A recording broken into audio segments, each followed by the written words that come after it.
तो वेलकम है दोस्तों। ऐसी पेपर इंग्लिश जो भी लोग रखे हैं SKMU दुमका में, मैं कोशिश कर रहा हूँ इंग्लिश का क्वेश्चन देने का। ठीक है, और टोटल मैंने 14 क्वेश्चन यहाँ पे सेट किए हैं। आप लोग का 3 शिफ्ट में एग्ज़ाम होगा, तो मान के चलिए कि प्रत्येक क्वेश्चन लगभग 4 से 5 क्वेश्चन प्रत्येक शिफ्ट में मैच करेगा। ठीक है, अब चलिए देखते हैं। तो यहाँ पे सबसे पहले हम इसका सिलेबस जान लेते हैं। देखिए, दो में से किसी एक सब्जेक्ट को चुनना था आपका, ऐसी पेपर इंग्लिश या हिंदी। ठीक है, आपने जो इसको चुना अच्छी बात है। चलिए, सेमेस्टर 1 में जो है यही आपका सेमेस्टर 2 में भी है, और देख लेते हैं हम यहाँ पे सिलेबस क्या क्या पढ़ना है। तो ये है आपका फुल मार्क्स है 50 नंबर का क्वेश्चन। टाइमिंग रहेगा 2 घंटा। पास करने के लिए 50 में 20 नंबर अगर आप लाते हैं तो इसमें आप पास माने जाएंगे। ठीक है, तो चलिए देख लेते हैं। सबसे पहले हमारा लिसनिंग स्किल। ठीक है, लिसनिंग स्किल इसमें पढ़ना है आपको प्रिंसिपल ऑफ गुड लिसनिंग। ठीक है, अच्छा सुनने का कला, केवल बोलने का कला नहीं, सुनने का भी। ठीक है, फिर हमारा है बैरियर टू लिसनिंग। ठीक है, सुनने में कौन कौन सी बाधाएं हैं। फिर आपको पढ़ना है एकेडमिक लिसनिंग, इसमें आपको लेक्चर के बारे में पढ़ना है। ठीक है, टॉक्स के बारे में पढ़ना है, वार्तालाप के बारे में, लेक्चर व्याख्यान के बारे में, और प्रेजेंटेशन यानी कि प्रस्तुतिकरण के बारे में। ठीक है, नेक्स्ट है हमारा यहाँ पे स्पीकिंग स्किल। अब आपको बोलने की कला सीखना है। पहले सुनो उसके बाद बोलो, बोलते हैं ना, पहले ठीक से सुनो उसके बाद बोलो, समझा ना, बोलते हैं गुस्सा में आ गए। तो वही पहले लिसनिंग स्किल आता है, देन आपका आता है स्पीकिंग स्किल। इसमें है आपका इंटरपर्सनल कम्युनिकेशन। ठीक है, व्यक्तिगत संचार के बारे में। फिर आपको पढ़ना है यहाँ पे पर्सनल इंटरव्यू। ठीक है, व्यक्तिगत साक्षात्कार एंड ग्रुप डिस्कशन। ठीक है, ग्रुप डिस्कशन आपका इस सब में होता है, मतलब क्या बोलते हैं, अगर आप एयरफोर्स का एग्ज़ाम दिए होंगे तो आपको मालूम होगा ग्रुप डिस्कशन होता है इसमें। ठीक है, SSB में भी ग्रुप डिस्कशन होता है। चलिए, देन है आपका पब्लिक स्पीच प्रेजेंटेशन। ठीक है, पब्लिक स्पीच, आप लोग स्पीच देते हैं ना स्कूल में, बस वही समझ लीजिए। और प्रेजेंटेशन अपने बारे में कुछ बताना होता है जब आपको कहीं, ठीक है, या किसी के बारे में, जैसे बाल विवाह के बारे में बताना है तो प्रेजेंटेशन आपको देना है। ठीक है, लोगों के बीच में, वही हो जाता है आपका प्रेजेंटेशन, प्रस्तुतिकरण आपका कैसा है। देन है आपका यहाँ पे skill related to reading and comprehension. ठीक है, स्किल्स जो आपके कॉम्प्रिहेंशन और रीडिंग से संबंधित है। इसमें आपका है कॉम्प्रिहेंशन, क्लॉज रीडिंग, दूसरा है आपका समरी। ठीक है, उसके बाद नोट मेकिंग है आपका। ठीक है, फ्रेजिंग, नोट मेकिंग, ये तीनों आपकी जो हैं इसमें आपके बनाने को भी आ सकता है। ठीक है, मान लीजिए कोई बड़ा सा दे देगा और उसको वहाँ पे समरी करने को बोल दे, या फिर इसको नोट मेकिंग कीजिए। ठीक है, और कॉम्प्रिहेंशन में रीडिंग में आपको हो सकता है पैसेज दे दे और पढ़ने के लिए वहाँ पे क्वेश्चन आंसर बनाने बोल दे। ठीक है, कि read the passage and answer the following questions. ठीक है, ऐसा भी आ सकता है। क्योंकि फर्स्ट टाइम एग्ज़ाम हो रहा है तो कोई आइडिया नहीं बन पा रहा है, क्योंकि 22-26 का जो एग्ज़ाम हुआ था उस टाइम पे सिलेबस ये नहीं था, सिलेबस कुछ दूसरा था। ठीक है, 23-27 में सिलेबस चेंज कर दिया है, और इसलिए मैं आइडिया नहीं लगा पा रहा हूँ इंग्लिश का। ठीक है, चलिए देख लेते हैं यहाँ पे। देन हमारा है राइटिंग स्किल। ठीक है, इसमें आपको राइटिंग स्किल में लेटर के बारे में आएगा। ठीक है, लेटर राइटिंग और ईमेल लिखने के, हो सकता है आपको ईमेल लिखने भी आ जाए। ठीक है, write an email on this topic, वैसा हो सकता है, या फिर write a letter for living, या फिर कुछ हो सकता है फॉर योर ब्रदर, या किसी का मेरिट वगैरह में भी दे सकता है। ठीक है, इसमें 2 प्रकार का होता है, एक होता है फॉर्मल लेटर, एक होता है इनफॉर्मल लेटर। एक होता है फॉर्मल ईमेल, एक होता है इनफॉर्मल। ये फॉर्मल इनफॉर्मल क्या होता है, हम लोग नहीं बोलते फॉर्मेलिटी हटाओ नहीं यार, डायरेक्ट बात बोलो ना। देखिए, जब हम लोग आदर सूचक शब्द का प्रयोग करते हैं, जैसे महाशय आप कहाँ जा रहे हैं, अब किसी को बोलिएगा नहीं सर तो भालेगा घूम के कि पिट ये बोल रहा है, महाशय आप कहाँ जा रहे हैं, डायरेक्ट बोलिए ना, कहाँ जा ही रे ना। तो देखिए, फॉर्मल मतलब होता है औपचारिकता को पालन करने वाला, और हम लोग फॉर्मल का वहीं पर प्रयोग करते हैं, जैसे किसी ऑफिस में हो गया, कभी स्कूल वगैरह में। ठीक है, तो वहाँ पे फॉर्मेलिटी हम लोग यूज करते हैं, औपचारिकता को निभाते हैं। इनफॉर्मल, जिसमें आप कोई भी फॉर्मेलिटी यूज नहीं करते हैं, अपने दोस्तों के पास बोलते हैं श्रीमान आप ज़रा मेरे सामने आके बैठिए नहीं बोलते हैं ना, क्योंकि इनफॉर्मल बोलते हैं, बोलते बैठो ना बे डायरेक्ट, ठीक है।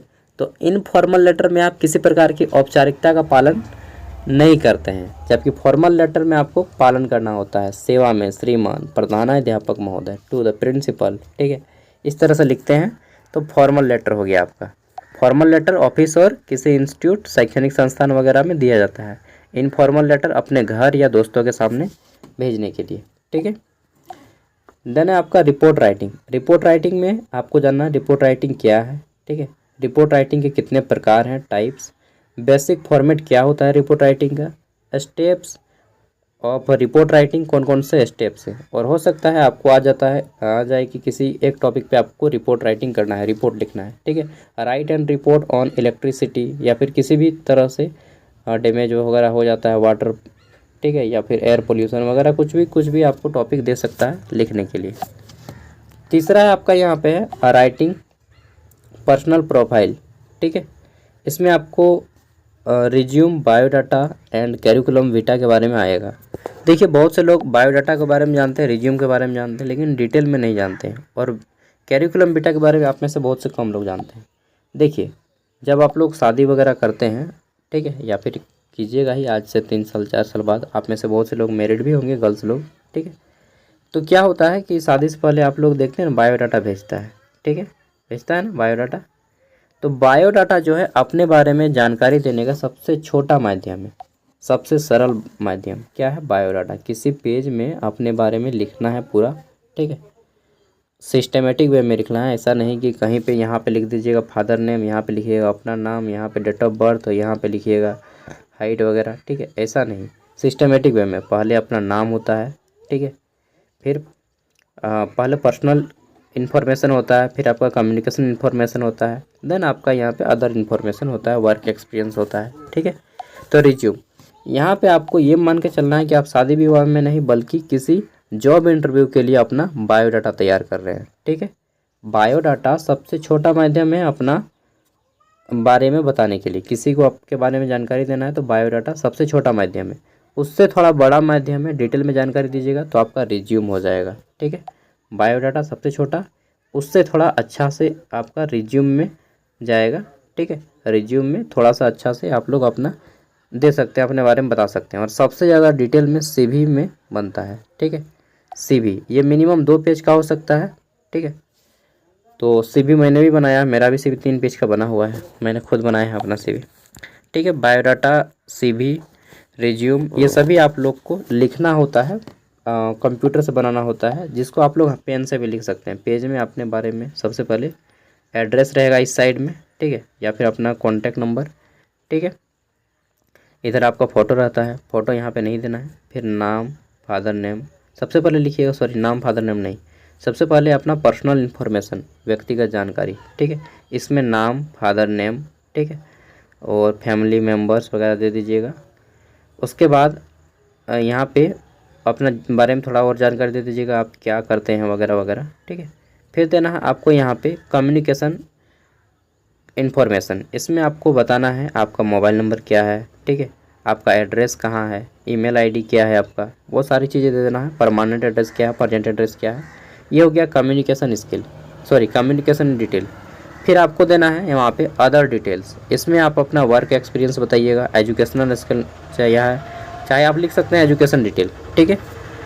ज़्यादा बेटर रहेगा कि आप 4 फॉर्मेट में बनाएं। सबसे पहले अपने बारे में पर्सनल इन्फॉर्मेशन, ठीक है, उसके बाद बताएं आप अपना पर्सनल इन्फॉर्मेशन के बाद कम्युनिकेशन इन्फॉर्मेशन, फिर आपके बारे में बताइए एजुकेशनल इन्फॉर्मेशन, 4th नंबर पे एक्सपीरियंस एंड अदर्स, ठीक है। और यहाँ पे फिर छोटे छोटे पॉइंट आ जाएंगे। यहाँ पे पर्सनल इन्फॉर्मेशन में अपना नाम आ जाएगा, जितना भी व्यक्तिगत जानकारी, आपकी हाइट कितनी है, फादर नेम, मदर नेम, ठीक है, आपका सब कुछ जो आपके पर्सनल जानकारी है, ठीक है, कौन सा कास्ट है, ये सारी चीज़ें, एज कितना है, ये आपका पर्सनल इन्फॉर्मेशन में आ जाएगा। कम्युनिकेशन इन्फॉर्मेशन में आएगा आपका एड्रेस, ठीक है, कॉन्टैक्ट नंबर, ईमेल आईडी वगैरह वगैरह। फिर आपका एजुकेशनल इन्फॉर्मेशन में आएगा आपने कहाँ तक पढ़ाई किया है, 10th 12th और ग्रेजुएशन अपीयरिंग कर दीजिएगा, ठीक है। कंप्यूटर कोई कोर्स किए तो उसको कर दीजिएगा।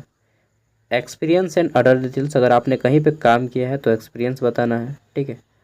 और अगर काम नहीं किया है तो फ्रेशर कर देना, फ्रेशर यानी कि नौसिखिया। साथ में कहीं ना कहीं तो किए होंगे खेती बाड़ी, ठीक है, इस तरह से।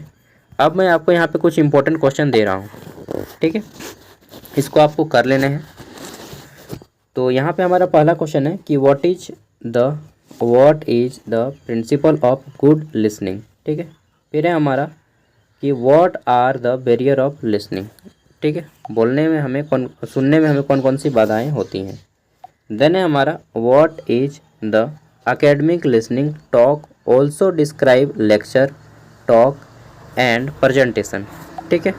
फोर्थ नंबर पे हमारा कि what is mean by personal communication, what are the 4 types of interpersonal communication, ठीक है। फिफ्थ नंबर पे हमारा 5 नंबर पे कि what is personal interview and group discussion. 6 number पे है how do you do a public speech presentation, ठीक है। तो पब्लिक स्पीकिंग प्रेजेंटेशन बताना है, जैसे गणतंत्र दिवस, स्वतंत्रता दिवस तो आप लोग बोलते हैं ना, ठीक है, स्पीच देते हैं ना, इंडिपेंडेंस डे पर या फिर आपका आता है जितना भी, ठीक है, रिपब्लिक डे। देन है हमारा या फिर एनुअल फंक्शन डे होता है, उसमें भी बहुत से लोग स्पीच देते हैं। मैं भी स्पीच दिया करता था उस टाइम पे, अभी भी देता हूँ आप लोग के सामने ना। 7 नंबर पे है कि what is mean by clothes reading, ठीक है। How many types of clause, यहाँ पे हमारा गलत हो गया यार, ये क्लॉज रीडिंग होगा, क्लोदर्स नहीं होगा, ठीक है, इसको क्लोज कर लीजिएगा, CLOC, ठीक है। What is mean by clause reading, how many types of clause reading and explain with example, इसको उदाहरण के साथ भी आपको समझाना है। 8 नंबर में है हमारा कि what is summarising and कौन है यार, चलिए बाद में आइएगा, चलिए शुरू करते हैं। तो हमारा 8 नंबर क्या है कि what is summarising and paraphrasing in communication. 9 number में है कि what is the format of note making बनाते हैं तो उसका फॉर्मेट क्या होता है, सब कुछ मैं अभी आपको बता चुका हूँ, ठीक है, और डायरेक्टली क्वेश्चन दे रहा हूँ। 10 नंबर में है कि what is mean by note making, how do you do make और नोट ऑन सम टॉपिक। फिर है हमारा 11 नंबर कि how to write formal email and informal email, बहुत अच्छे से मैंने बताया है, गाली वाली देखे।